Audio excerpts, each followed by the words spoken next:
ഞങ്ങൾ living together setup ആയിരുന്നു. സുധി എന്നെ ഒരു വർഷം ഇങ്ങനെ കൊണ്ടു നടന്ന് അത്ര വളരെ മോശമായിട്ടാണ് അവള് പറയുന്നത്. എനിക്കിപ്പോ ഇതിലങ്ങനെ സംസാരിക്കാനായിട്ട് താല്പര്യമില്ല. ചേച്ചി അതിലും വലിയ നാണക്കേട് ഞാൻ ധർണം ചെയ്തുകൊണ്ടിരിക്കുവാണ് ഇപ്പൊ. ഇതിനകത്ത് പറയാൻ പറ്റില്ല, അത്ര വൃത്തികെട്ടൊരു വേടാണ് പറഞ്ഞത്. ചേച്ചി ഊഹിച്ചെടുത്തോ അത്? ചേച്ചി ഇയാള് വരുമ്പോ സ്വന്തമായിട്ടൊരു ഷർട്ട് പോലും മേടിച്ചിടാൻ ഇല്ലാത്ത ഒരാളായിട്ടാണ് വരുന്നത്. എന്റെ കാശ് കൊണ്ടാണ് അയാൾ ഇത്രയായത്. ആദ്യമായിട്ട് എന്റെ അമ്മയുടെ കാശ് കൊണ്ട് വെളിനാട് കണ്ട മനുഷ്യനാണ് അയാൾ. എന്റെ ഔദാര്യത്തിലാണ് അവൾ ജീവിക്കുന്നത് ഇപ്പോഴും. സുധിയുടെ വൈഫ് രേണുവിനെ കുറിച്ചാണ് എനിക്ക് കുറച്ച്. നമസ്കാരം ആൻഡ് വെൽക്കം ബാക്ക്. എല്ലാവരും അടിപൊളിയായിട്ടിരിക്കുന്നു. നോക്കൂ, നിങ്ങൾ ഫസ്റ്റ് കേട്ടിട്ടുള്ള വോയിസ് ക്ലിപ്പ് രേണു സുധി അല്ലെങ്കിൽ കൊല്ലം സുധി റിലേറ്റഡ് ആയിട്ടാണ് കേട്ടോ. ഈ വോയിസിലുള്ളൊരു സ്ത്രീ ഇവർ കൊല്ലം സുധിയുടെ രണ്ടാമത്തെ വൈഫാണെന്നാണ് പറയുന്നത്, സെക്കൻഡ് വൈഫ്. അപ്പോൾ കുറച്ച് പേർക്കൊക്കെ ചിലപ്പോൾ ഒരു പക്ഷേ സംശയം ഉണ്ടായിരിക്കും, അതിശയം ഉണ്ടായിരിക്കും, കൊല്ലം സുധിയുടെ സെക്കൻഡ് വൈഫ് രേണു സുധി അല്ലേ എന്നുള്ളത്. അല്ല എന്നാണ് ഇപ്പോൾ ഈ ഒരു വോയിസിലുള്ള ഈ ഒരു വോയിസിൻ്റെ ആധികാരികത നമുക്കറിയില്ല. പക്ഷേ ഇത് അത്യാവശ്യം നല്ല രീതിയിൽ സോഷ്യൽ മീഡിയയിൽ ഇപ്പോൾ സർക്കുലേറ്റ് ചെയ്തുകൊണ്ടിരിക്കുന്ന ഒരു വോയിസാണ്. അതായത് ഒരു ഫേസ്ബുക്ക് പേജിൻ്റെ ഒരു ആങ്കറോട് ആ ഒരു ആങ്കറാണ് കൊല്ലം സുധിയും രേണു സുധിയും ഇൻ്റർവ്യൂ ചെയ്തിട്ടുള്ളത്. ആ ഇൻ്റർവ്യൂ ചെയ്തിട്ടുള്ള ആ ആങ്കറോട് ഒരു ലേഡി വിളിച്ച് പറയുന്ന കുറച്ച് കാര്യങ്ങളാണ് നിങ്ങൾ കേട്ടിട്ടുള്ളത്.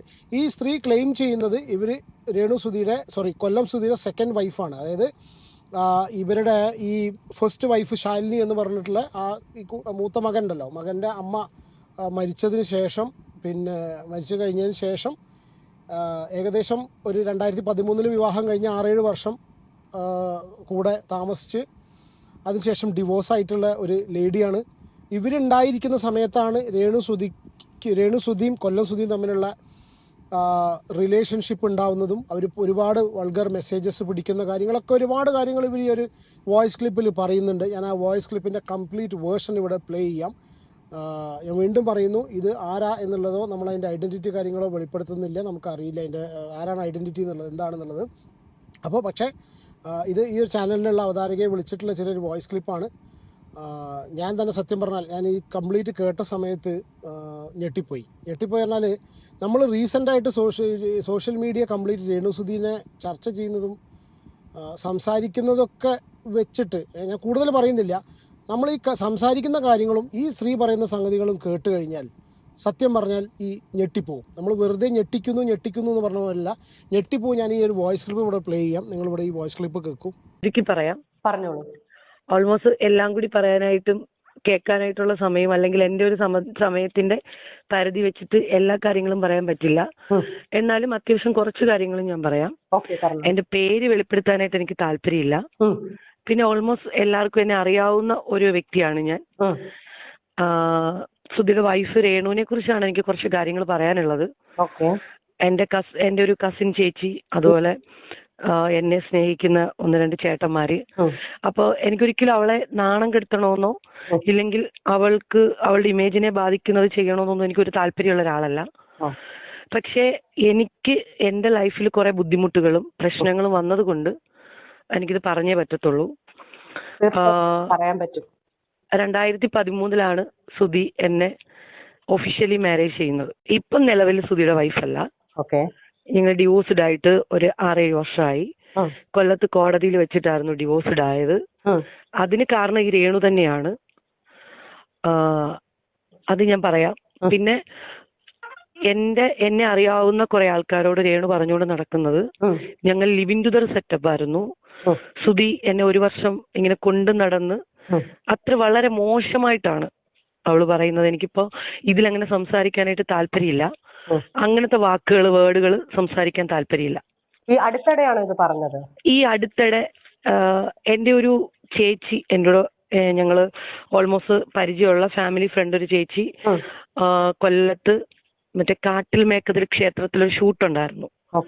അപ്പൊ ചേച്ചി കാഷ്വലായിട്ട് ചോദിച്ചു, എന്നെ അറിയോ എന്നിങ്ങനെ ചോദിച്ചപ്പോ ഇവള് ചേച്ചിയോട് പറഞ്ഞു അറിയാം എന്നിങ്ങനെ പറഞ്ഞപ്പോ ചേച്ചി കാര്യങ്ങൾ സംസാരിച്ചു. അപ്പോൾ പുള്ളിക്കാരത്തി എടുത്ത വായിലെ പറഞ്ഞ ഡയലോഗ്, അയ്യോ എന്റെ സുധിച്ചേട്ടന്റെ കൂടെ അവൾ 1 വർഷം താമസിച്ചു എന്നേ ഉള്ളൂ, കല്യാണം ഒന്നും അവൾ കഴിച്ചിട്ടില്ല എന്നാണ് പറഞ്ഞത്. എന്റെ അമ്മയുടെ 15 സെന്റ് വസ്തു വിറ്റിട്ടാണ് ഞങ്ങൾ കൊല്ലത്തേക്ക് വരുന്നത്. അപ്പൊ എന്നെ ഫീൽഡിലേക്ക് കൊണ്ടുവന്നതും പുള്ളി തന്നെയാണ്. ഫീൽഡിൽ ഞാൻ ഓൾമോസ്റ്റ് ഉണ്ടായിരുന്നു. എന്നാൽ തന്നെയും ഫീൽഡിലേക്ക് കുറച്ചും കൂടി ബെറ്റർ ആയിട്ട് കൊണ്ടുവന്നത് പുള്ളി തന്നെയാണ്. ഫീൽഡ് എന്ന് പറയുന്നത് മിമിക്രി ആണോ, എന്തായിരുന്നു? ഞാൻ മിമിക്രി ഫീൽഡായിരുന്നു. ഞാൻ മിമിക്രി ഫീൽഡ് എന്ന് പറയുമ്പോൾ തന്നെ എന്റെ കൂടെയുള്ള കഴിഞ്ഞ വർഷങ്ങളിൽ നിന്ന് ആൾക്കാർക്ക് മൊത്തം ഇത് അറിയാവുന്ന കാര്യങ്ങളാണ്. അപ്പോഴ് അങ്ങനെയാണ് ഞങ്ങൾ മാരേജ് ചെയ്യുന്നതും. മാരേജ് ചെയ്യുമ്പോൾ ഏഷ്യൻറ്റ് നിൽക്കുമ്പോഴാണ് മാരേജ് ചെയ്യുന്നതും. പിന്നെ കോമഡി ഫെസ്റ്റിവലിലേക്ക് വന്നു. പിന്നെ കോമഡി മാസ്റ്റേഴ്സ് എന്ന് പറയുന്ന പ്രോഗ്രാമിലേക്ക് വന്നു. ഒരു നിമിഷം, നിങ്ങളുടെ മാരേജ് കഴിഞ്ഞ വർഷം ഏതാണ്? 2013 2012 ലാസ്റ്റ് ഡിസംബർ 26 ആയിരുന്നു. 2012 ലാസ്റ്റ്. ഓക്കെ. അപ്പൊ ഈ കല്യാണം നിങ്ങൾ സ്നേഹിച്ച് കല്യാണം നടന്നത് കൊല്ലം മാടന്നര ക്ഷേത്രത്തിൽ വെച്ചിട്ടായിരുന്നു കല്യാണം നടന്നത്. സുധിച്ചേട്ടന്റെ ഫ്രണ്ട്സും എന്റെ ഫാമിലിയും അവരുടെ ഫാമിലിയും എല്ലാരും കൂടി ചേർന്നിട്ടാണ് കല്യാണം നടത്തിയത്. നിങ്ങൾ പ്രേമിച്ച് കെട്ടിയതാണോ അതോ? നിങ്ങൾ പ്രേമിച്ച് കെട്ടിയതാണോ എന്ന് വെച്ചാൽ പ്രേമൊന്നും ഇല്ലായിരുന്നു. നമ്മൾ ഒരുമിച്ച് പ്രോഗ്രാം ചെയ്തുകൊണ്ട് ഇപ്പൊ കുറെ ആൾക്കാരുണ്ടല്ലോ ഇങ്ങനെ ബോറായിട്ട് സംസാരിക്കാനുള്ള കുറെ ആൾക്കാരുണ്ടായിരുന്നല്ലോ. ആ ടൈമില് ഞാൻ തന്നെയാണ് പുള്ളിയോട് ചോദിച്ചത്, ചേട്ടൻ ഇങ്ങനെ എല്ലാരും ഇങ്ങനെ ഓരോന്നൊക്കെ പറയുന്നുണ്ട്, അപ്പൊ ചേട്ടൻ നമുക്ക് കല്യാണം കഴിച്ചുകൂടെ? ഞാൻ തന്നെയാണ് ചോദിച്ചത്. ആ പുള്ളി എന്നോട് പറഞ്ഞു, നീ കൊച്ചാണ്, നീ എന്തർത്ഥത്തിലാണ് അങ്ങനെയൊക്കെ സംസാരിക്കുന്നത് എന്നോട് പുള്ളി ചോദിച്ചു തിരിച്ച്. അപ്പൊ ഞാൻ പറഞ്ഞു, ചേട്ടാ ഈ ഒരു റിയാലിറ്റി ഷോ കഴിയുമ്പോഴത്തേന് ഞാൻ വേറെ പോവും, ചേട്ടൻ വേറെ പോവും, അപ്പോഴും തന്നെ ആൾക്കാർ ആ ഒരു കണ്ണുകൊണ്ടല്ലേ കാണത്തുള്ളൂ എന്ന് ഞാൻ പുള്ളിയോട് ചോദിച്ചു. അന്ന് പുള്ളിക്കൊരു മകനുണ്ട്, രാഹുൽ ദാസ്. അന്ന് അവൻ അവിടെ തന്നെ ഒരു സ്കൂളിൽ പഠിച്ചുകൊണ്ടിരിക്കുവാണ്. 4ാം സ്റ്റാൻഡേർഡിൽ എന്തോ പഠിച്ചുകൊണ്ടിരിക്കുകയാണ്. 4ലോ 5ലോ കണ്ടാണ്, എനിക്കത് നല്ല ഓർമ്മയില്ല. അവരെ വീട്ടില് നേരെ കല്യാണം കഴിച്ചവരെ വീട്ടിലാണ് കൊണ്ടുപോയത്. അവിടെ റിസപ്ഷനും കാര്യങ്ങളും ഒക്കെ ഉണ്ടായിരുന്നു. അവരച്ഛൻ, അമ്മ, അന്ന് അച്ഛൻ ജീവിച്ചിരിപ്പുണ്ട്, ചേട്ടൻ, ചേട്ടത്തി, ഇവരൊക്കെ വന്നിട്ടാണ് വീട്ടിൽ വന്ന് കല്യാണം ആലോചിക്കുന്നത്. അപ്പോഴവര് ഫാമിലി തന്നെ ഉള്ളവർ എന്റെ അമ്മയോട് പറഞ്ഞു, ഇവള് കൊച്ചാണ്, അതുകൊണ്ട് എന്തിനാണ് വെറുതെ ജീവിതം തുലയ്ക്കുന്നത്, എന്റെ അനിയനായതുകൊണ്ട് പറയുമല്ല എന്നൊക്കെ അവര് പറഞ്ഞു. പിന്നെ ആളുടെ ഫസ്റ്റ് വൈഫ്, അതായത് കിച്ചുവിന്റെ അമ്മ ശാലിനി, പുള്ളിക്കാരത്തി ഞാനുമായിട്ട് നല്ല കമ്പനിയായിരുന്നു, വിളിക്കുകയൊക്കെ ചെയ്യുമായിരുന്നു. അപ്പോഴ് പുള്ളിക്കാരത്തി ഇങ്ങനെ കല്യാണം ഉറപ്പിച്ചു കഴിഞ്ഞിട്ടാണ്, അവള് ഡാൻസറാണ്, ഇങ്ങനെ കാര്യങ്ങളൊക്കെ അറിഞ്ഞിട്ട് എന്നോട് ഇങ്ങനെ കാര്യങ്ങളൊക്കെ വിശദമായിട്ട് പറയുന്നത്. പിന്നെ ഈ ചാനലിൽ വന്ന് പറഞ്ഞ പല കാര്യങ്ങളും കള്ളത്തരമാണ്. ആര് പറഞ്ഞത്? ഈ സുധിച്ചേട്ടനും സുധിച്ചേട്ടന്റെ വൈഫും വന്ന് ചാനലിൽ വന്ന് പറഞ്ഞ പല കാര്യങ്ങളും കള്ളത്തരങ്ങളാണ്. കാരണം സുധിച്ചേട്ടനുമായിട്ട് ഞാൻ പല പ്രാവശ്യം വഴക്കുണ്ടാക്കിയിട്ടുണ്ടെങ്കിൽ ഞങ്ങളുടെ ലൈഫിലെ പ്രശ്നങ്ങളായിട്ടല്ല. ഈ ശാലിനിക്ക് ഒരുപാട് പൈസ, അന്ന് ഈ ഗൂഗിൾ പേ ഒന്നുമില്ല, ഈ ബാങ്ക് വഴി ട്രാൻസാക്ഷൻ ചെയ്ത് കൊടുക്കും. എന്നിട്ട് ഈ ബില്ല് നമ്മൾ ഈ സ്ലിപ്പ് പുള്ളി പേഴ്സിൽ വെച്ച് മറക്കും. അപ്പൊ ഇത് ഞാൻ കാണുമ്പോഴാണ് ഏറ്റവും കൂടുതൽ ഞങ്ങൾ തമ്മിൽ വഴക്കുണ്ടായിട്ടുള്ളത്. നിങ്ങൾ ഡിവോഴ്സ് ചെയ്തു, നിങ്ങൾക്ക് വേണ്ടെന്ന് പറഞ്ഞിട്ട് പിന്നെ എന്തിനാ നിങ്ങൾ ഈ കാശൊക്കെ അവർക്ക് ഇട്ട് കൊടുക്കുന്നതൊക്കെ ഞാൻ ചോദിച്ച് വഴക്കുണ്ടാക്കിയിട്ടുണ്ട്. ശാലിനി മരിച്ചുപോയി. എന്റെ മാരേജ് കഴിഞ്ഞ് എനിക്ക് ഒരു 7 മന്ത് പ്രഗ്നന്റ് ആയിട്ടിരിക്കുന്ന ടൈമിൽ എന്നെ ശാലിനി വിളിച്ചിട്ടുണ്ടായിരുന്നു. ഇങ്ങനെ സുധിച്ചേട്ടനും എന്റെ മാരേജ് കഴിഞ്ഞ് ഞാൻ 7 മന്ത് പ്രഗ്നന്റ് ആയിട്ടിരിക്കുന്ന സമയത്താണ് ഈ ശാലിനി എന്നെ വിളിക്കുന്നത്. എന്റെ നമ്പർ കിട്ടാഞ്ഞ് സുധിയായിട്ടുള്ള മാരേജ് കഴിഞ്ഞ് ഡിവോഴ്സ് കഴിഞ്ഞിട്ട് നെക്സ്റ്റ് മാരേജിലേക്ക് വന്നപ്പോ എന്റെ അമ്മയാണ് ആദ്യം വിളിക്കുന്നത്. വിളിച്ചിട്ട് പറഞ്ഞു, എനിക്ക് എന്റെ നമ്പർ ഒന്ന് വേണോന്ന് പറഞ്ഞു. അപ്പൊ അമ്മ നമ്പർ കൊടുത്തു. അങ്ങനെ എന്നെ വിളിച്ചു. അപ്പൊ എനിക്ക് അറിയാത്തൊരു നമ്പർ, ഞാൻ ഫോൺ എടുത്തപ്പോ പറഞ്ഞു, എനക്ക് എടാ ഞാനാടാ ശാലിനിയാ. ഞാൻ പറഞ്ഞു, ഞാൻ പറയടാന്ന് പറഞ്ഞു. അപ്പോഴ് നീ കാണുന്നില്ലേ, എപ്പിസോഡുകളൊക്കെ കാണുന്നില്ലേ എന്ന് എന്നോട് ചോദിച്ചു. അപ്പൊ ഞാൻ പറഞ്ഞു, ഞാനൊന്നും കാണാറില്ല എന്ന് പറഞ്ഞു. അത് എന്നെ നാണം കെടുത്തിക്കൊണ്ടിരിക്കുവാണ്. ആ ടൈമിൽ അവക്ക് 3.5-4 വയസ്സുള്ളൊരു മോനുണ്ട്. അപ്പോഴും ഞാൻ സ്റ്റഡി ചെയ്യത്തോളന്നൊക്കെ എന്നോട് പറഞ്ഞു. അപ്പൊ ഞാൻ ആളോട് പറഞ്ഞു, അങ്ങനൊന്നും ചെയ്യരുത്, പറയുന്നവരെന്തെങ്കിലുമൊക്കെ പറഞ്ഞോട്ടെ, അങ്ങനെയൊന്നും ചെയ്യാൻ പോകരുത്, നിനക്കൊരു മോനുണ്ട്, അപ്പൊ അവനെ നോക്കി നീ ജീവിക്കുക എന്നൊക്കെ ഞാൻ പറഞ്ഞു. പക്ഷെ അത് കഴിഞ്ഞതിന് ശേഷം അപ്പൊ എന്നെ നേരിട്ട് കാണണോന്ന് പറഞ്ഞു ആള്. ഞാൻ പറഞ്ഞു, എനിക്ക് ഓൾമോസ്റ്റ് എന്റെ ബോഡി ഭയങ്കര വീക്കാണ്. ആ ടൈമില് എനിക്ക് പ്രഷറൊക്കെ കൂടിയിട്ട് ഭയങ്കര പ്രോബ്ലം ആയിരുന്നു. അപ്പൊ എനിക്ക് വെളിയിലേക്ക് ഇറങ്ങാനൊന്നും ഒക്കത്തില്ല. ഞാന് നെക്സ്റ്റ് മന്ത് പൊങ്കാല കഴിഞ്ഞിട്ട് ഞാൻ വീട്ടിലേക്ക് വരും. വീട്ടിലേക്ക് വരുമ്പോഴത്തേന് നീ വന്ന് കാണുന്നൊക്കെ പറഞ്ഞിട്ടാണ് ഞാൻ ഫോൺ കട്ട് ചെയ്യുന്നത്. നെക്സ്റ്റ് മന്ത് ഒരു 13-ാം തീയതി 14-ാം തീയതി കഴിഞ്ഞപ്പോ എന്റെ ഒരു ഫ്രണ്ട് ഗൾഫിൽ നിന്ന് എന്നെ വിളിച്ചിട്ട് പറയുന്നു. അപ്പൊ ഈ ഗ്രൂപ്പുകളൊക്കെ ഞാൻ ഡിലീറ്റ് ചെയ്ത് കളഞ്ഞു. നീ അറിഞ്ഞോ ശാലിനി ഇത് കണക്ക് സൂസൈഡ് ചെയ്തു എന്ന് പറഞ്ഞു. അങ്ങനെയാണ് ഞാൻ അറിയുന്നത് ഇവള് സൂസൈഡ് ചെയ്തു എന്നൊക്കെ. പിന്നെ സുധീച്ചേട്ടൻ വന്ന് ചാനലിൽ പറഞ്ഞ പകുതി എന്നല്ല, ഒരു 95% കള്ളം തന്നെയാണ്. ഒന്നും സത്യാവസ്ഥയില്ല. ഞാൻ സുധീച്ചേട്ടനുമായിട്ട് ഫസ്റ്റ് വഴക്കുണ്ടാക്കി എന്റെ വീട്ടിലേക്ക് വരുന്നത് കിച്ചുവിനൊരു സൈക്കിൾ മേടിച്ചു കൊടുത്തു. ശാലിനിയും ശാലിനിയുടെ ഹസ്ബൻഡും കൂടി വന്നിട്ട് ഈ സൈക്കിൾ ഞാൻ കാണാതെ ടെറസിന്റെ മുകളിൽ കൊണ്ടുവച്ചു ഇവര്. അപ്പൊ അടുത്ത വീട്ടിലെ ചേച്ചി എന്നെ കോൾ ചെയ്ത് പറഞ്ഞു, ഇവര് തൊട്ടടുത്ത വീട്ടിലെ കോൾ ചെയ്ത് പറഞ്ഞു ഇതുപോലെ ശാലിനി വന്നിട്ടുണ്ട്, ഹസ്ബൻഡും ഉണ്ട് എന്ന് പറഞ്ഞു. ഞാൻ ചേച്ചി എവിടെ വന്നിട്ടുണ്ടെന്ന് ചോദിച്ചു. പറഞ്ഞു അവരെ വീട്ടിൽ വന്നിട്ടുണ്ട്, അവരമ്മയും, അന്ന് അച്ഛനില്ല, അച്ഛൻ മരിച്ചുപോയി. അച്ഛനുള്ള സമയത്ത് ഇവളെ വീട്ടിൽ കയറ്റൂലായിരുന്നു, കാരണം മോനെ കളഞ്ഞിട്ട് പോയതല്ലേ. ഫുഡൊക്കെ വെച്ച് അവര് ഫുഡൊക്കെ കഴിച്ചു. അപ്പൊ ഇവരെല്ലാം എന്നെ ചീറ്റ് ചെയ്തായിരുന്നു, അവരുടെ ഫാമിലി ഫുള്ളും. ഞാൻ നിലവിൽ ഭാര്യയായിട്ടിരിക്കുന്ന സമയത്ത് നടക്കുന്ന കാര്യമാണ് പറഞ്ഞത്. അപ്പൊ ഞാൻ അങ്ങനെ അവരെ വീട്ടിൽ പോയിട്ട് ഭയങ്കര പ്രശ്നം ഉണ്ടാക്കി. ഞാൻ നേരെ അവരെ വീട്ടിനകത്ത് കയറിയപ്പോ അവിടെ ഒന്നും ഞാൻ സൈക്കിൾ കണ്ടില്ല. ലാസ്റ്റ് ഇവരെ വീടിന്റെ ബാക്ക് സൈഡിൽ നിന്ന് ടെറസിന്റെ മുകളിൽ ചെന്നപ്പോ അവിടെ സൈക്കിൾ ഇരിക്കുന്നു. ഞാൻ തിരിച്ചു വന്നിട്ട് ചോദിച്ചു സൈക്കിൾ ആര് മേടിച്ചെന്ന് ചോദിച്ചു. അപ്പൊ കിച്ചു പറഞ്ഞു വച്ചല മേടിച്ച, മീൻസ് ചേട്ടനെ വിളിക്കുന്ന വല്യച്ഛനെ വച്ചലെന്നാണ് വിളിക്കുന്നത്, മേടിച്ചതാണെന്ന് പറഞ്ഞു. അപ്പൊ ഞാൻ ഈ കാര്യങ്ങളൊക്കെ അറിഞ്ഞല്ലോ. ഇവര് പോയി സൈക്കിൾ മേടിച്ച ഒരു സ്കൂൾ തുറപ്പിനായിരുന്നു. പിന്നെ അതുപോലെ ആ പെൺകുട്ടി ഒരിക്കൽ പോലും ഇവന് വേണ്ടിയിട്ട് ഒന്നും ചെയ്യാതിരുന്നിട്ടില്ല. ബുക്കാണെങ്കിലും പുസ്തകമാണെങ്കിലും പിന്നെ ഡ്രസ്സുകളാണെങ്കിലും ഒക്കെ വാങ്ങി കൊടുക്കാറുണ്ട് ആ പെൺകുട്ടി. ഇവര് ചുമ്മാതെ കുറെ കെട്ടുകഥകൾ പറഞ്ഞുണ്ടാക്കിയതാണ്. പിന്നെ ഒരു സീസൺ ടൈമിലാണ് അവൾക്ക് ഇഷ്ടമായ ഒരാളുടെ കൂടെ അവള് പോയി. ഓക്കെ, ഇവര് മലയങ്കിഴി പോലീസ് സ്റ്റേഷനിൽ കൊണ്ടുപോയിട്ട് കേസ് കൊടുത്തു. കേസ് കൊടുത്തപ്പോഴത്തേന് കുട്ടീനെയും കൊണ്ടാണ് ഇവൾ ആദ്യം പോയത്. കേസ് കൊടുത്തിട്ട് കുട്ടിയെ തിരിച്ചു മേടിച്ചതാണ്. അത് കഴിഞ്ഞ് ഇവരെ വീട്ടിൽ ഏകദേശം ഒരു 1 month കാലഘട്ടം വരെയും സുധി പറഞ്ഞില്ല. സുധി പറയാതെ സ്റ്റേജുകളെല്ലാം കൊണ്ടു നടന്നു. അതിനുശേഷം ഇവരെ വീട്ടില് നമ്മുടെ കൂടെ ഉള്ള ആളുടെ പേര് ഞാൻ വെളിപ്പെടുത്തുന്നില്ല, ആൾക്കിത് കേൾക്കുമ്പോ അറിയാൻ പറ്റും. ആള് വിളിച്ചു പറഞ്ഞു അങ്ങനെയാണ് ചേട്ടനും ചേട്ടത്തി എല്ലാരും പോയിട്ട് ഈ മോനെ എടുത്തിട്ട് വരുന്നത്. പക്ഷെ അന്ന് മുതല് ഞാൻ നിൽക്കുമ്പോ പോലും എനിക്ക് അവനെ നോക്കാനായിട്ടുള്ള ഒരവസരം ഉണ്ടായിട്ടില്ല. സ്വന്തം മോനെ പോലെ 2 കുട്ടികളാണ് അവർക്കുള്ളത്, പെൺകുട്ടികളാണ്. ആ കുട്ടികളെക്കാട്ട് സ്നേഹമായിട്ടാണ് ചേച്ചിയും ചേട്ടനും കൊണ്ടു നടന്നത്. സുധിച്ചേട്ടന്റെ ചേച്ചിയും ചേട്ടനും, സുധിച്ചേട്ടന്റെ ചേട്ടന്റെ വൈഫും ചേട്ടനും. അല്ലാതെ ഇവരാരും പറയുന്ന കണക്ക് അവർ ഈ കുട്ടീനെ നോക്കാതിരുന്നിട്ടില്ല. അമ്മ രാവിലെ 5 മണിയാകുമ്പോ ഉറക്കം എണീക്കും. എനിക്കൊന്നും അടുക്കള കയറാനുള്ള ഒരു കാര്യം അമ്മ ചെയ്യില്ല. അമ്മ തന്നെ എല്ലാ കാര്യങ്ങളും ചെയ്യും. ഫുഡ് ഉണ്ടാക്കും, ചോറ് വയ്ക്കും, പിന്നെ കാപ്പി ഉണ്ടാക്കി എല്ലാവർക്കും കൊടുക്കും. ഇതെല്ലാം അമ്മ തന്നെയാണ് ചെയ്യുന്നത്. ഈ കിച്ചുവിന്റെ ഡ്രസ്സ് പോലും അലക്കിയിടുന്ന അമ്മയാണ്. ഞാൻ പോലും അലക്കാനായിട്ട് അമ്മ സമ്മതിച്ചിട്ടില്ല. അതായത് സുധിച്ചേട്ടന്റെ അമ്മ. മനസ്സിലായി. ഈ ആൾക്കാർ പറയുന്നതൊക്കെ പച്ച പരമാർത്ഥമായ കള്ളങ്ങളാണ്. ആ മോനെ നോക്കി വളർത്തിയതെല്ലാം ചേട്ടനും ചേട്ടത്തിയും തന്നെയാണ്. ഒരു പേരന്റ്സ് മീറ്റിംഗ് വന്നാ പോകുന്നതും എന്ത് കാര്യമാണെങ്കിലും ചേട്ടനും ചേട്ടത്തിയും തന്നെയാണ്. പിന്നെ എന്തുകൊണ്ടാണ് നിങ്ങളുടെ വിവാഹ ജീവിതം മുടങ്ങി? അല്ലെങ്കിൽ കുറച്ചു മുമ്പ് ഒരു വ്യക്തിക്കെതിരെ ആരോപണം പറഞ്ഞല്ലോ, എന്താ? അത് ഈ രേണു തന്നെയാണ് കാരണം. രേണുവിന്റെ കുറെ മെസ്സേജുകൾ ഞാൻ ഫോണിൽ കാണാനിടയായി. അപ്പം ഞാൻ ചോദിച്ചു, എന്നോട് കുറെ ആൾക്കാർ ഇത് ചോദിച്ചു, ഞാൻ പക്ഷെ ആരോടും ഇതുവരെ വെളിപ്പെടുത്തിയിട്ടില്ല. ഞാൻ ഇപ്പോഴാണ് ഇത് പറയുന്നത്. അത് പറയാൻ ഞാൻ അത്രയും നാണം കെട്ടത് കൊണ്ടാണ് പറയുന്നത്. അപ്പോഴ് പുള്ളിക്കാരത്തി ഇങ്ങനെ എല്ലാരോടും പറഞ്ഞു നടക്കാൻ തുടങ്ങി. ഇങ്ങനെ മെസ്സേജ് കണ്ടു. അന്ന് എന്റെ വീട്ടിലായിരുന്നു സുധിച്ചേട്ടൻ, ഞങ്ങൾ ഒരുമിച്ചുള്ളത്.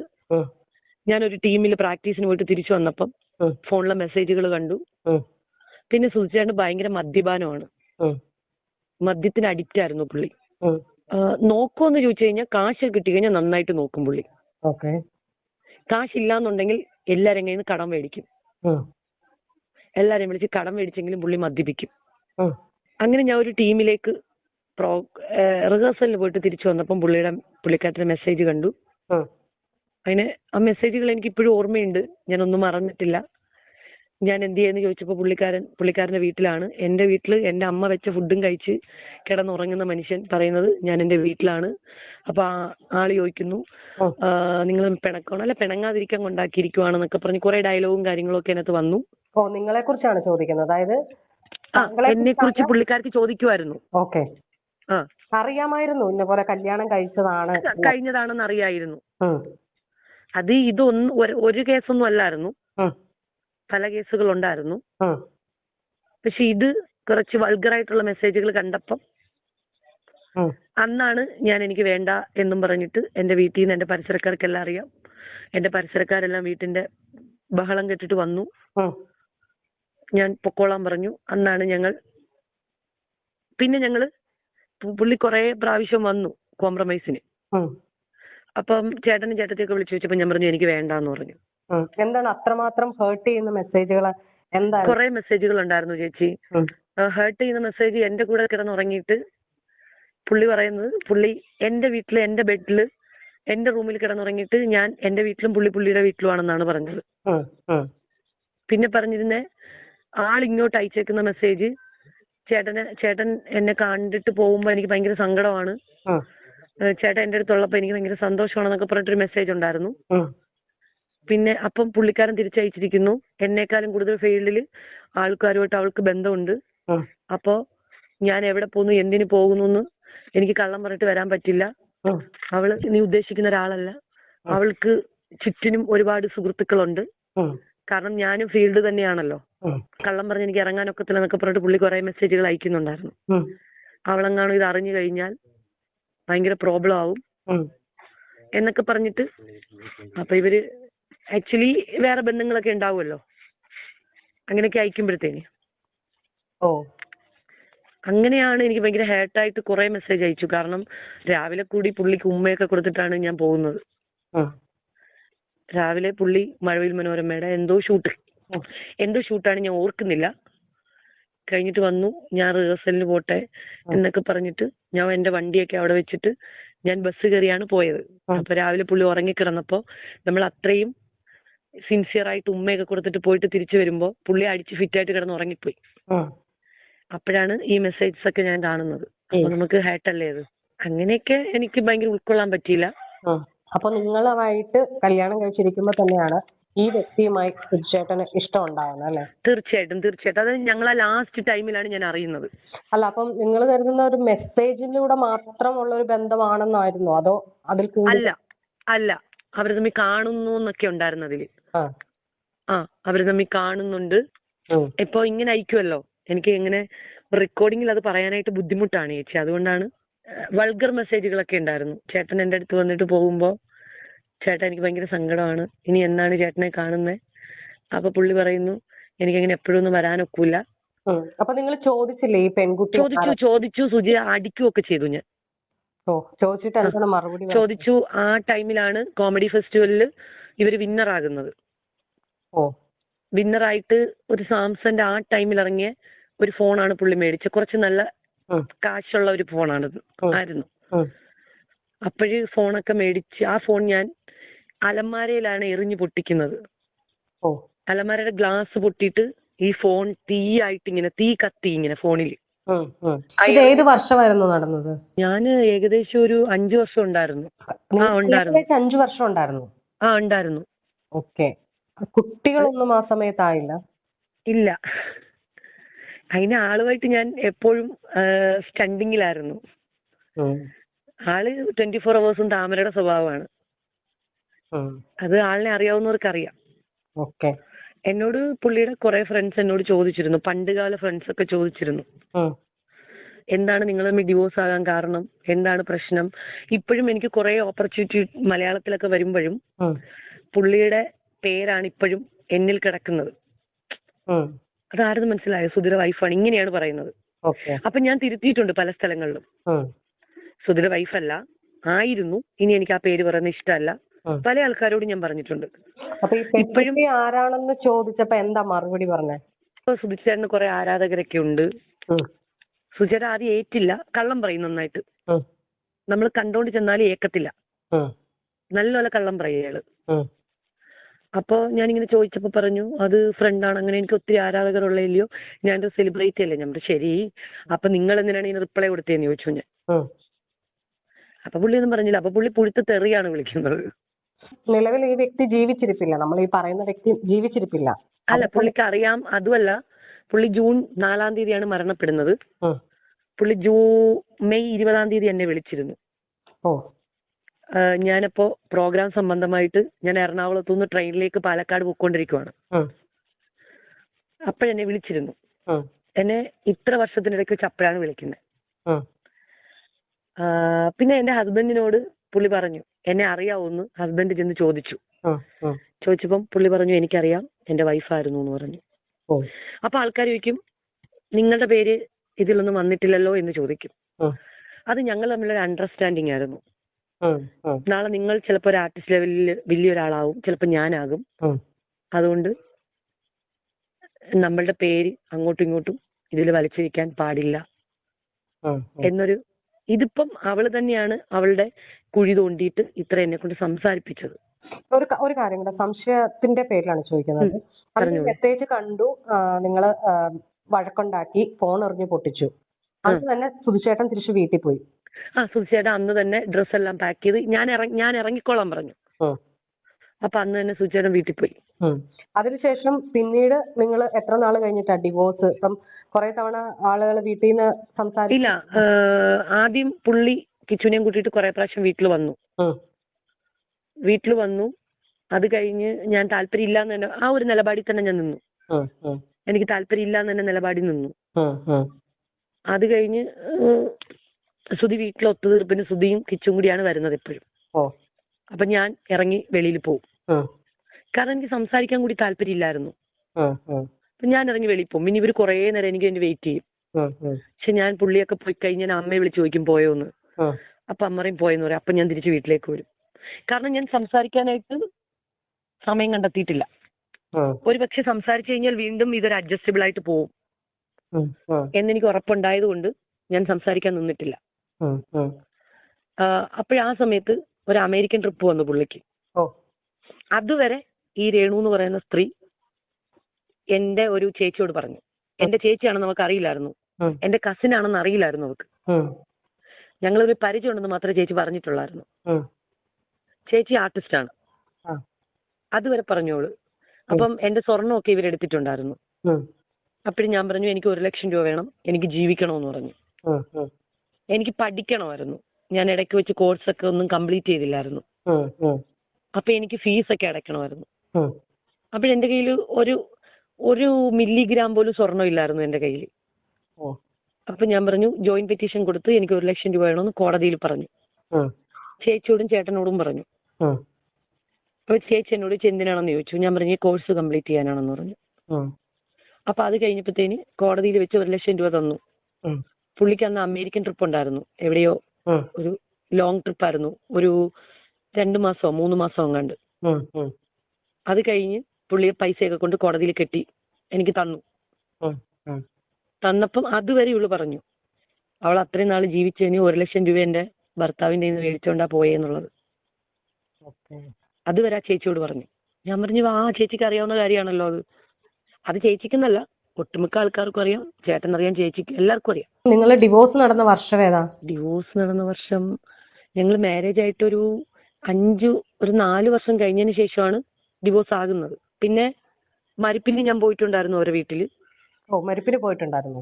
പോയിട്ടുണ്ടായിരുന്നു. പോളയത്തോട്ട് വീട്ടിൽ പോയിട്ടുണ്ടായിരുന്നു. കൊല്ലത്തെ വീട്ടില്? കൊല്ലത്തെ വീട്ടില്. അത് എന്റെയും സൂചാന്റെയും ഫ്രണ്ട്സ് തന്നെ, സൂചാന്റെ ഫ്രണ്ട്സ് തന്നെ എന്റെ ഫ്രണ്ട്സ് ഫീൽഡിൽ നിൽക്കുന്നത്. അപ്പോഴ് അവരൊക്കെ ഇങ്ങനെ വിളിച്ച് സംസാരിച്ചു. ഇപ്പൊ നിൽക്കുന്ന പ്രമുഖരായിട്ടുള്ള കുറെ ആർട്ടിസ്റ്റുകൾ, നിന്റെ ഗുരുനാഥൻ എന്ന് കരുതി നീ വന്നാ മതി, ഹസ്ബൻഡ് എന്നും കരുതി നീ വരണ്ട എന്നൊക്കെ പറഞ്ഞു. ഞാൻ പോയി. 12:30 ആയപ്പോ ഞാൻ അവിടെ ചെന്നു. 12 മണിയായപ്പോ ചെന്നു. ഞാനും എന്റെ ചേച്ചിയും കൂടിയാണ് ചെല്ലുന്നത്. നല്ല മഴയൊക്കെ ആയിരുന്നു അന്ന്. ബോഡി എടുത്ത് തിരിച്ച് കൊണ്ടുപോകാൻ, കോട്ടയത്തേക്ക് കൊണ്ടുപോകാൻ ആംബുലൻസിൽ കയറ്റിയപ്പോഴാണ് ഞാൻ തിരിച്ചു വന്നത്. 1 മണിക്കൂറോളം ഞാൻ അവിടെ ഉണ്ടായിരുന്നു. 1.5 മണിക്കൂറോളം ഉണ്ടായിരുന്നു. ഒരു സംശയമാണേ, ഈ പറഞ്ഞ വ്യക്തി, ഇപ്പം നിങ്ങൾ പറയുന്ന വ്യക്തി, സുധിച്ചേട്ടൻ അന്ന് മെസ്സേജ് ചെയ്ത വ്യക്തി ഇപ്പൊ നിങ്ങൾ ആരോപണം ഉന്നയിക്കുന്ന വ്യക്തി തന്നെയാണോ? അതെ, തീർച്ചയായിട്ടും. അതെങ്ങനെയാണ് നിങ്ങൾക്ക് മനസ്സിലാവാൻ സാധിച്ചത്? എനിക്ക് ഓൾമോസ്റ്റ് അറിയാലോ ഇവര് തമ്മിൽ റിലേഷൻ ഉണ്ടെന്നുള്ള കാര്യം. ഓക്കെ. എനിക്ക് ആളിനെ അറിയാലോ. ആളിനെ അറിയാന്ന് വെച്ചാൽ ഫോട്ടോ കണ്ടിരുന്നോ? ആ, കണ്ടിരുന്നു. ഓ. എനിക്ക് അല്ലെങ്കിലും ആളിനെ അറിയാലോ. എങ്ങനെ അറിയാമായിരുന്നു? എനിക്ക് ഈ ഒരു ഇഷ്യൂസ് വരുമ്പോൾ തന്നെ എനിക്ക് അറിയാലോ. ഈ ഒരു ഇഷ്യൂസ് കാരണമാണല്ലോ നമ്മൾ പോയത്. എന്നിട്ട് ഈ ആള് കുറെ ആൾക്കാരോട് പറഞ്ഞു ഞാൻ വേറൊരാളെ ഒളിച്ചോടി പോയി എന്നൊക്കെ പറഞ്ഞു. പിന്നെ ഇതിന്റെ ഇടയിൽ വേറെ കുറച്ച് പ്രശ്നവും കൂടി വരുന്നുണ്ട്. കിച്ചുവിന്റെ അമ്മ ശാലിനിയാണെന്ന് പല ആൾക്കാർക്കും അറിയില്ല. അപ്പൊ എനിക്ക് അങ്ങനെ ഒരു അപവാദം കിടപ്പുണ്ട് ഇപ്പൊ. അതായത് ഞാൻ പ്രസവിച്ച കുഞ്ഞിനെ കളഞ്ഞിട്ട് വേറൊരുത്തൻ്റെ ഒളിച്ചോടി പോയത് ഞാനാണെന്നുള്ളത്. അപ്പൊ അതുകൊണ്ടാണ് ഞാനിപ്പം ഇങ്ങനെ ഒരു അതും കൂടി കിടക്കുന്നത് കൊണ്ടാണ്. ഓക്കെ. ഇപ്പൊ ഈ പറയുന്ന വ്യക്തിയായിട്ട് നിങ്ങൾ ഡിവോഴ്സ് ആയതിനു ശേഷമാണോ ഈ സുധി പോയത്? എനിക്ക് അതിനെക്കുറിച്ച് എനിക്കറിയില്ല. അതിന് അറിയാത്ത കാര്യം നമ്മൾ പറയുന്നത് ശരിയല്ലല്ലോ. അതിനെക്കുറിച്ച് എനിക്കറിയില്ല. അതിന് മുന്നേ അവര് തമ്മി എന്തെങ്കിലും, പക്ഷെ അവര് തമ്മി ടോപ്പിക് അങ്ങനെയൊക്കെ ഉണ്ടായിരുന്നു. സംസാരത്തിലൂടെ എനിക്ക് മനസ്സിലായി, പക്ഷെ ഞാൻ കണ്ടിട്ടില്ല. ഓക്കെ. അപ്പം അങ്ങോട്ട് സംഭവം ഞാൻ കണ്ടിട്ടില്ല. അല്ല, ഇപ്പൊ ഈ പറയുന്ന നിങ്ങളിപ്പം ഞാനാണെങ്കിലും നിങ്ങളെ വിശ്വസിക്കുകയാണ്. ഇപ്പൊ ഈ പറയുന്ന ഓഡിയോയിൽ ഞാൻ വിശ്വസിക്കുകയാണ്. അല്ലെങ്കിൽ നമ്മൾ വേണമെങ്കിൽ ചേച്ചിക്ക് ഞാൻ സുധിയുടെ പഴയകാല ഫ്രണ്ട്സിനെ ഇപ്പൊ കോൺഫറൻസ് ഇട്ട് വേണമെങ്കിൽ തരാം, സംസാരിക്കണം എന്നുണ്ടെങ്കിൽ. അത് നമുക്ക് വരാം, അതിലേക്ക് വരാം. നിങ്ങളുടെ മാരേജ് സർട്ടിഫിക്കറ്റ്, നിങ്ങളുടെ ഡിവോഴ്സ്, ഇതൊക്കെ നമുക്ക് അവൈലബിൾ ആണ്, നെറ്റിൽ അവൈലബിൾ ആണ്. ഇനി അതല്ല, ഇങ്ങനെ ഒരു കാര്യം കൂടെ, ഈ സമയത്ത് നിങ്ങൾ മഴവിൽ മനോരമയുടെ ഒരു കോമഡി ഫെസ്റ്റിവലിൽ ഉണ്ടായിരുന്നു എന്ന് പറഞ്ഞില്ലേ? ഉണ്ടായിരുന്നു. ഞങ്ങളുടെ കല്യാണത്തിന്റെ എപ്പിസോഡ് കോമഡി സ്റ്റാർസ് സീസൺ ഫസ്റ്റില് ടീം ലാഫ്റ്റർ കേരളയിൽ നിൽക്കുന്ന എല്ലാ വ്യക്തികൾക്കും അറിയാം. ആ ടൈമിലാണ് ഞങ്ങൾക്ക് മാരേജ് നടക്കുന്നത്. നമ്മുടെ കല്യാണത്തിന്റെ എപ്പിസോഡ് ഓൾമോസ്റ്റ് ചാനലിലുണ്ട്. പിന്നെ ഈ നിൽക്കുന്ന ഫ്ലവേഴ്സ് ചാനലുകാർക്ക് പല ആൾക്കാർക്കും എന്നെ അറിയാം. പിന്നെ അവര് 24 അറിയാം. ഇവര് പിന്നെ ഇവളെ പൊക്കിയെടുത്ത് കൊണ്ടുവരുന്ന എന്തിനാന്ന് എനിക്ക് അറിയില്ല. അവർക്ക് റേറ്റിംഗിന് വേണ്ടിയിട്ടായിരിക്കും. അപ്പൊ പിന്നെ ഇപ്പൊ നിലവിൽ അവളാണല്ലോ ഉള്ളത്. ഇതൊന്ന് ജസ്റ്റ് അറിയിക്കണം. എനിക്ക് ഞാൻ പറയുന്ന സത്യം, എനിക്ക് ചേച്ചിയിലൊരു സത്യമുണ്ട്. ഞാൻ അങ്ങനെയാണ് ചിന്തിച്ചിട്ടുള്ളത്. അപ്പൊ ഞാൻ പറയുന്ന കാര്യങ്ങൾ കറക്റ്റ് ആയിട്ട് ഉണ്ടാവും, ഇതിലുണ്ടാവും എന്ന് എനിക്ക് ഉറപ്പുണ്ടായത് കൊണ്ടാണ് ഞാൻ ചേച്ചിയെ മാത്രം കോണ്ടാക്ട് ചെയ്തത്. ഇനിയിപ്പോൾ നാളെ ഇതൊരു വൈറലാകും. എന്താണെങ്കിലും ഇതൊരു പ്രശ്നം ചർച്ച ചെയ്യപ്പെടും. കാരണം നിലവിൽ ആ വ്യക്തി ഭയങ്കരമായി സോഷ്യൽ മീഡിയയിൽ ഭയങ്കര തരംഗം ഉണ്ടാക്കി നിൽക്കുന്ന ഒരു സമയമുണ്ട്. ചർച്ചയാകും. ഇതിന്റെ ക്ലിപ്പിംഗ്സ് വെട്ടി പലയിടത്തും പോകും. അങ്ങനെ കുറെ കാര്യങ്ങൾ ഉണ്ടാവും. ഈ കോൺസിക്വൻസ് എല്ലാം നിങ്ങൾ നേരിടാൻ തയ്യാറാവണം. അതുപോലെ തന്നെ നാളെ ഒരു അവസരത്തിൽ എന്നോട് ഇത് പറയുവാണ്, ചേച്ചി എനിക്കിത് പറ്റില്ല, ചേച്ചി അത് ഡിലീറ്റ് ചെയ്യാൻ പറഞ്ഞാൽ, ഞാൻ ക്യാമറയുടെ മുന്നിലിരുന്നാണ് പറയുന്നത്, തീർച്ചയായും ഞാൻ പറഞ്ഞോട്ടെ, ഞാൻ ഒരു കാര്യം പോലും ഇതിൽ കള്ളം പറഞ്ഞിട്ടില്ല. അപ്പൊ ഞാൻ ആരുടെ മുമ്പിലാണ് കുനിഞ്ഞു കുമ്പിട്ട് അയ്യോ ഞാൻ പറഞ്ഞ കള്ളമാണെന്ന് പറയേണ്ട കാര്യം എന്താണ്? ഞാൻ ഈ പറഞ്ഞ സത്യമാണെന്നുള്ളത് 1000 പേരെന്റെ ചുറ്റിനും നിന്ന് പറയും. ഒരാളല്ല 2 പേരല്ല 1000 പേരെന്റെ ചുറ്റിനും നിന്ന് പറയും. ഇപ്പൊ ഈ പറയുന്ന ഫാമിലി ഓക്കെ അല്ലേ? ഇപ്പൊ ചേച്ചി എപ്പോഴെങ്കിലും കൊല്ലത്തിന്റെ വീട്ടിൽ വരുമ്പോ എന്റെ വീട്ടില് ഇപ്പോഴും ഇരിപ്പുണ്ട് ഞങ്ങളുടെ ഫോട്ടോസ്, ഞങ്ങളുടെ പ്രോഗ്രാമിന്റെ ഫോട്ടോസ്, കോമഡി സ്റ്റാർസിന്റെ ഫോട്ടോസ്. പിന്നെ കോമഡി ഫെസ്റ്റിവലിനകത്ത് സീസൺ ഫസ്റ്റില് ഇവരൊരു ഫാമിലി ഇന്റർവ്യൂ ഉണ്ട്, ജസ്റ്റ് എടുത്ത് നോക്കിയാൽ കാണാൻ പറ്റും. ഓക്കെ. നിങ്ങളുടെ ഫാമിലി, ഇപ്പോഴുള്ള നിലവിലുള്ള ഫാമിലി ഇത് സപ്പോർട്ടല്ലേ? പ്രശ്നങ്ങളൊന്നും ഉണ്ടാവില്ലല്ലോ? അതിനെക്കുറിച്ച് ഞാൻ ഒന്നും ചിന്തിക്കുന്നില്ല. കാരണം ഞാൻ ഇപ്പോഴും പറയുന്നു, നിങ്ങൾക്ക് മുന്നോട്ട് എന്തെങ്കിലും പ്രശ്നം ഉണ്ടെങ്കിൽ ഈ വീഡിയോ ഞാൻ തീർച്ചയായും ഡിലീറ്റ് ആക്കുന്നതായിരിക്കും. കാരണം ഒരാളുടെ ജീവിതത്തെക്കാൾ വലുതല്ല മറ്റൊന്നും ചിന്തിക്കുന്ന ഒരാളാണ് ഞാൻ. ചേച്ചി അതിലും വലിയ നാണക്കേട് ഞാൻ ധാരണം ചെയ്തുകൊണ്ടിരിക്കുവാണ് ഇപ്പൊ. ഓക്കെ. കാരണം ഞാനൊരു പെൺകുട്ടിയായിട്ട് ആള് പറഞ്ഞ കാര്യമാണ് എന്നെ കൊണ്ടു നടന്ന്, അത് എനിക്ക് ഇങ്ങനെ ഇതിനകത്ത് പറയാൻ പറ്റില്ല, അത്ര വൃത്തികെട്ടൊരു വേടാണ് പറഞ്ഞത്. ചേച്ചി ഊഹിച്ചെടുത്തു. അത് അങ്ങനെ കൊണ്ടു നടന്നതാണ്. ആളുടെ കാശും എല്ലാം ഊറ്റിയെടുത്തിട്ട് ആളിനെ ഞാൻ ഉപേക്ഷിച്ചതാണെന്ന്. അവിടെ നിന്ന് എടുത്തോണ്ട് പോയതാണ് ഈ വ്യക്തി എന്നുള്ള നിലയിലാണല്ലേ? അവിടുന്ന് രക്ഷപ്പെടുത്തി കൊണ്ടുവന്നതാണ്. ചേച്ചി ഇയാള് വരുമ്പോ സ്വന്തമായിട്ടൊരു ഷർട്ട് പോലും മേടിച്ചിടാൻ ഇല്ലാത്ത ഒരാളായിട്ടാണ് വരുന്നത്. ഇയാള് 0 ബാലൻസിലാണ് നിന്നത്. എന്റെ കാശ് കൊണ്ടാണ് അയാൾ ഇത്രയായത്. കൊടുത്തിട്ട് പറയുമല്ല, എനിക്കത് പറയുന്നത് ഇഷ്ടമല്ല. ആദ്യമായിട്ട് ആൾ അമേരിക്ക പോകാൻ കാശില്ലാഞ്ഞ് എന്റെ അമ്മയുടെ അക്കൗണ്ടിൽ പൈസ ഇട്ടിരുന്നത്, ഈ എന്താ പറയാ, നമ്മൾ ഡിപ്പോസിറ്റ് ചെയ്തിട്ടിരുന്നത് എടുത്ത് എന്റെ അമ്മയുടെ കാല് പിടിച്ച് ഞാൻ ആളുടെ അക്കൗണ്ടിൽ ഇട്ട് കൊടുത്തു. കാരണം ഇത്ര രൂപ വേണമല്ലോ നമുക്ക് വെളിനാടുകളിൽ പ്രോഗ്രാം ചെയ്യാൻ പോണെങ്കിൽ. ആദ്യമായിട്ട് എന്റെ അമ്മയുടെ കാശ് കൊണ്ട് വെളിനാട് കണ്ട മനുഷ്യനാണ് അയാള്. എന്താണേലും താങ്കൾ പറഞ്ഞ കാര്യങ്ങൾ ഞാൻ അപ്ലോഡ് ചെയ്യുകയാണ്. പക്ഷെ താങ്കളുടെ ഒരു വീഡിയോ കൺസെന്റ് എനിക്ക് മാത്രമായിട്ട് താങ്കൾ തരണം. അതായത് ഒരു വീഡിയോ എടുത്തിട്ട് ഞാൻ പറഞ്ഞത് സത്യമാണ്. കാരണം ഇത് എന്നെയും എന്റെ മാധ്യമ സ്ഥാപനത്തെയും ബാധിക്കുന്ന ഒരു കാര്യമാണ്. ശരിയാണ്, തെളിവുകളെല്ലാം കിടപ്പുണ്ട്. നിങ്ങൾ പറഞ്ഞ മാരേജ് സർട്ടിഫിക്കറ്റ് ഞാൻ എടുത്തിട്ടുണ്ട്. ഡിവോഴ്സിന്റെ മാത്രമാണ് എനിക്ക് കിട്ടാത്തത്. ഇതൊക്കെ എന്റെ ഉണ്ട്. അതൊക്കെ എന്റെ സേഫ്റ്റിയാണ്. ഞാൻ പറഞ്ഞത് മനസ്സിലാവുന്നുണ്ടോ? എന്തൊക്കെയാണെന്ന് പറഞ്ഞാലും നമ്മൾ ഈ പറയുന്നത് കുറച്ചു പേർക്കുള്ള ആരോപണമാണ്. ആരോപണം ഈ പറഞ്ഞ പോലെ കള്ളത്തെ നിങ്ങൾ പേടിക്കുന്നില്ല. കാരണം നിങ്ങൾ സത്യം മാത്രമാണ് പറയുന്നതെന്ന് പറയുന്നു. പക്ഷെ ഇടയ്ക്ക് നിൽക്കുന്ന ഞാനെന്ന വ്യക്തി ഇതിനെ പേടിക്കുന്നുണ്ട്. ആണെങ്കിലും ചേച്ചിക്ക് ഇതിന്റെ പേര് എന്തെങ്കിലും പ്രോബ്ലം വരുവാന്ന് ചേച്ചി എന്നെ കോൺടാക്ട് ചെയ്താൽ മതി. എനി ടൈം ചേച്ചിക്ക് എന്നെ കോൾ ചെയ്യാം. ഓക്കെ.